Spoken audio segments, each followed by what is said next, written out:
Avant toute chose, si ce symbole ou encore cette image vous évoque quelque chose, alors vous êtes une source potentielle pour la résolution de l'énigme. Merci d'indiquer en commentaire ce que cela vous évoque.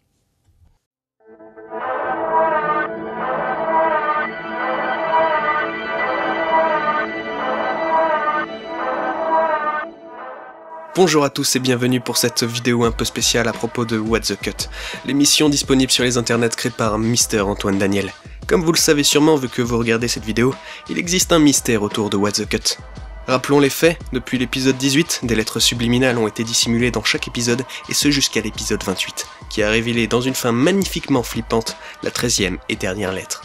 M'ennuyant lamentablement en l'attente du prochain What the Cut, j'ai été saisi par l'envie de résoudre ce mystère et ce que j'y ai découvert pour le moment est déroutant. C'est par la suite, en lisant la citation du Twitter d'Antoine Daniel, boss final des internets, et en l'interprétant librement comme un défi lancé à tous ses abonnés, que je me suis décidé à partager avec vous mes modestes recherches. Tout d'abord, nous avons ces 13 lettres. Certaines personnes ont tenté de les décrypter comme un message caché, mais sans succès.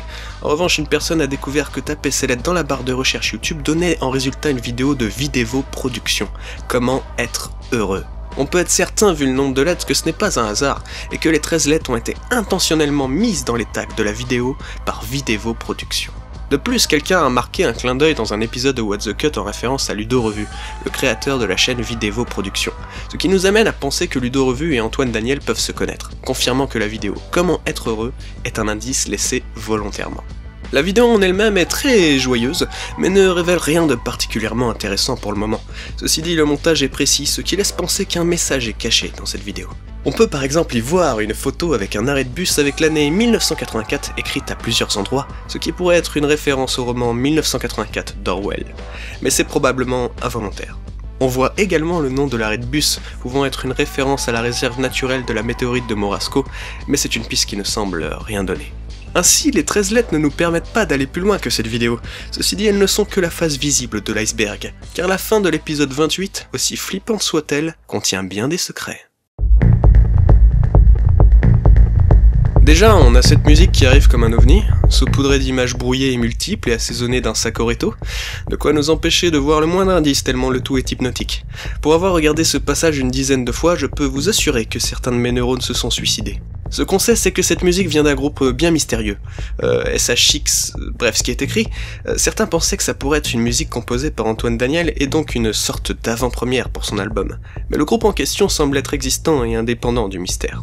En revanche, regardez la pochette de l'album.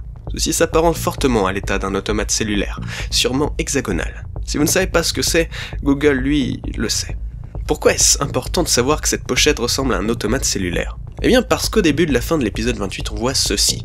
La dernière lettre nous est servie royalement et entourée par ce qui fait penser à des QR codes, mais qui ne sont pourtant nul autre que des images d'automates cellulaires. On commence donc à s'éloigner de la coïncidence. Continuons sur la musique, vous aurez sûrement remarqué qu'on distingue une voix par-dessus et que la musique originale ne possède en fait pas de voix. On peut donc en déduire qu'Antoine Daniel a rajouté volontairement cet enregistrement. Afin de mieux en comprendre le contenu, j'ai mixé la fin de l'épisode 28 avec la musique originale après avoir inversé sa phase, de manière à extraire tout ce qui a pu être rajouté par-dessus. Avec l'aide d'amis anglophones, j'ai ensuite pu obtenir une version écrite approximative, ce qui donne ceci. We can consider the history of mankind through the developing relationship to time.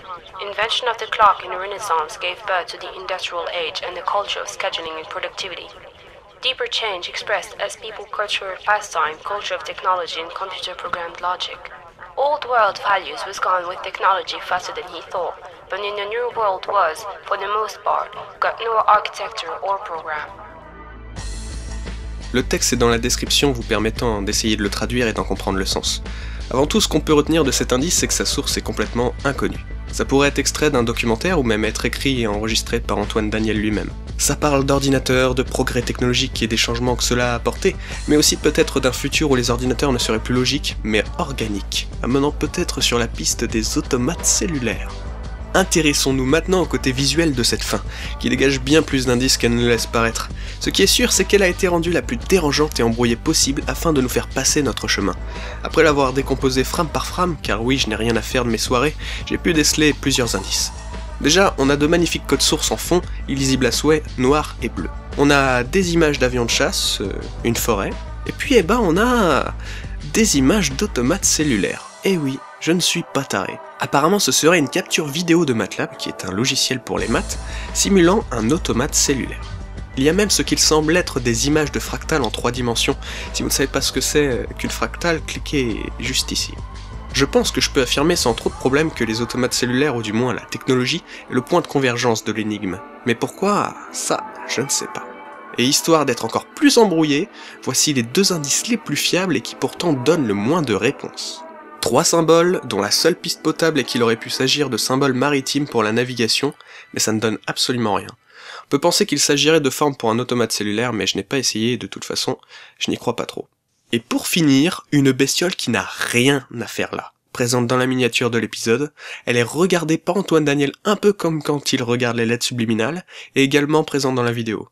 Ça ressemble à un dinosaure avec 2 crêtes au niveau des oreilles, mais voilà, c'est tout ce qu'on peut en tirer.